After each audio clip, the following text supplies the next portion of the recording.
for today's video, guys. So sisegregate na naman tayo ng ng buried crayfish kasi may nakita akong suspected na may nagki-carry ng itlog dito, no, sa trio na nandito na crayfish.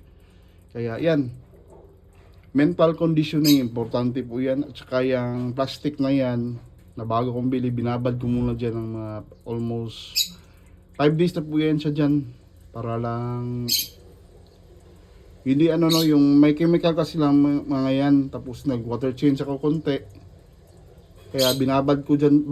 Pagbabad ko dyan, after a day, nag water change ako ng 20%. Tapos kahapon nag water change ako ng 20%, dagdag bawas ng tubig para matanggal yung kung merong chemical yung yan, no. Plastic na yan. Diyan natin ikukulong ang ating crayfish na buried. So nagready na rin ako ng ayan, talisay. Dried to, ha, hinugasan ko lang. Dried po ito, hinugasan ko lang siya, no. Isang crayfish, isang ganito, tsaka with plants na hornwort, ganyan.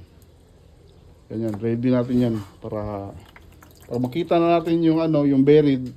So natin siya, isiparit na natin siya, no, o anong tawag dyan.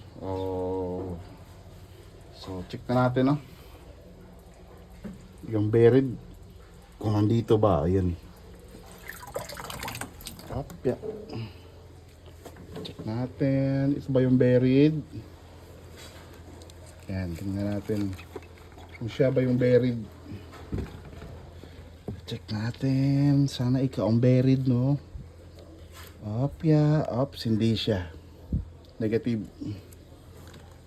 So yung isa na lang, kasi yung suspected natin dito is dalawas lang female dito, no. May nakita talaga akong may itlog o nakayupi yung niya. So check natin yung isa dito. Ito. Sana ito siya, no. Kasi naka yung niya, naka full close yung niya. So ito sa uli natin sa itong isa na hindi buried, sa uli natin dito para mag-meet sila ng lalaki, no, o ng male. So dyan, balik natin dyan. So, ito, check natin itong isa. Kasi matagal ko lang hindi, ayun, matagal ko siyang hindi nakita, no.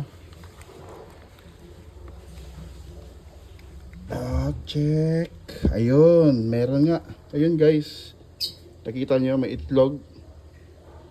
So siya yung itatago natin, ay natin, no, i-separate natin or ikulong natin doon, no, dyan. Itaob natin yan, ikulong natin siya dyan para hindi siya mastay sa mga kasama niya, no? Hindi siya maistorbo. So ang gagawin natin ganito. Ganyan, usog. Ito, tanggalin natin ng isa. Ang isa iniwan ko. Tapos ilagay natin tong itong ni-ready natin na no. Ito, talisay tsaka hornwort. So yung ni-ready ko, no, dyan. Ganyan. So dapat nakataob siya, no.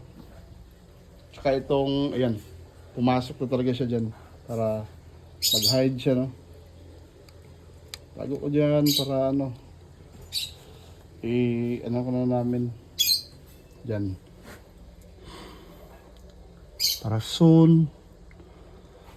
Ayan siya, oh. Ganyan.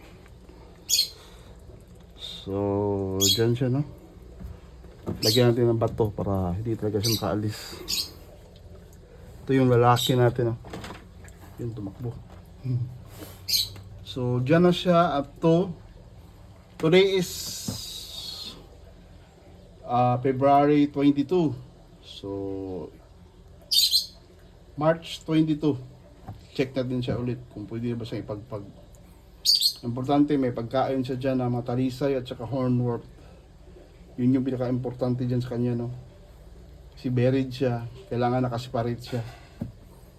Tsaka yung hides niya rin nandyan din, sinama na rin natin. So, naka-isolate siya dyan. Yun yung palang term, dapat naka-isolate siya. So, dyan natin ilagay, no? So, may mga talisay pa tayo dito ng extra para sa mga railings na rin natin nandun. So, thank you for watching. Ito po yung idea ko sa ano, no, sa pag-isolate ng buried. Yan. Dati nilalagay ko sa mga aquarium, pero ngayon malamig yung panahon. Yung idea ko, dyan na lang siya para hindi na siya ma-shock sa water, no.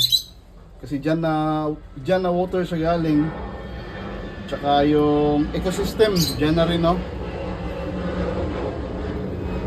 Kumbaga, hindi siya magpapalit ng ecosystem. Na-isolate nga lang siya para rin naman yan sa kanila. Na hindi sila ma-stress sa mga kasamahan, gano'n, hindi sila na-istorbo. So, ganun lang yung idea ko. So, thank you sa umabot sa video hanggang dito. Happy crayfish farming o happy crayfish keeping pala. Thank you. Happy Sunday.